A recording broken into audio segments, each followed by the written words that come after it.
आणि आता वळूयात पुढच्या बातमीकडे। बातमी बुलढाण्यामधून आहे। शिवजयंतीच्या मिरवणुकीमध्ये नाचण्याच्या कारणावरून दोन गटात वाद झाला। जळगाव जामोद या तालुक्यातल्या पिंपळगाव काळे मधली ही घटना आहे। दरम्यान यावेळी दोन गटामध्ये वाद झाल्याची घटना आहे। बुलढाण्याच्या जळगाव जामोदमध्ये शिवजयंतीच्या मिरवणुकीत नाचण्याच्या कारणावरून दोन गटात हा वाद झाला।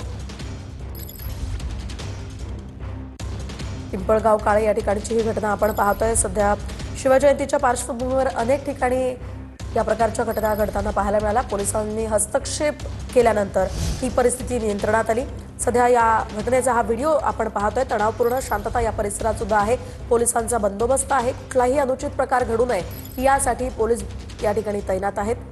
बुलढाण्याच्या जळगाव जामोद या तालुक्यातल्या पिंपळगाव काळे या गावातली ही दृश्य सध्या आपण पाहतोय। शिवजयंतीच्या मिरवणुकीमध्ये नाचण्याच्या क्षुल्लक कारणावरून दोन गटामध्ये वाद झाला आणि त्यानंतर पोलिसांनी इथे हस्तक्षेप केला आणि परिस्थिती नियंत्रणात आणलेली आहे। सध्या या परिसरात तणावपूर्ण शांतता असल्याची माहिती मिळते। शिवाय अफवांवर विश्वास न ठेवण्याचं आवाहन सुद्धा पोलिसांनी केलेलं आहे। कोणीही अफवांवर विश्वास ठेवू नये असं पोलिसांकडून सांगण्यात आलेलं आहे। या परिसरामध्ये पोलिसांचा चोख बंदोबस्त आहे। कुठलीही अनुचित घटना घडू नये यासाठी पोलीस सतर्क आहेत। दगडफेक वगैरे काहीतरी असं अजिबात नाही। एक सिंगल दगड सुद्धा फेकला गेलेला नाहीये। नाचण्यावरून किरकोळ वाद झाले होते, शाब्दिक वाद। त्या पलीकडे काही झालेलं नाही गावामध्ये। नागरिकांचं म्हणणं आहे काही दगडफेक वगैरे काहीतरी असं अजिबात नाही। एक सिंगल दगड सुद्धा फेकला गेलेला नाहीये। नाचण्यावरून किरकोळ वाद झाले होते, शाब्दिक वाद। त्या पलीकडे काही झालेलं नाही गावामध्ये।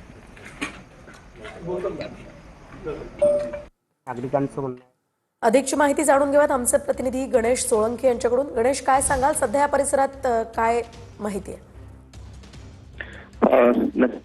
बहिणी काल रात्री ज्या वेळेला मिरवणूक सुरू होती, मिरवणुकीमध्ये नाचण्याच्या गोंधळातून दोन गटाचे मात्र तात्काळ पोलिसांनी घटनास्थळ गाठून संपूर्ण स्थिती नियंत्रणात आणली। मात्र सध्या पोलिसांचा तगडा बंदोबस्त त्या ठिकाणी आहे। तिला अफवा सुद्धा कुठल्या प्रकारची झाली नसल्याचं पोलिसांनी सुद्धा सांगितलेलं आहे। सध्या शांतता पसरली आहे।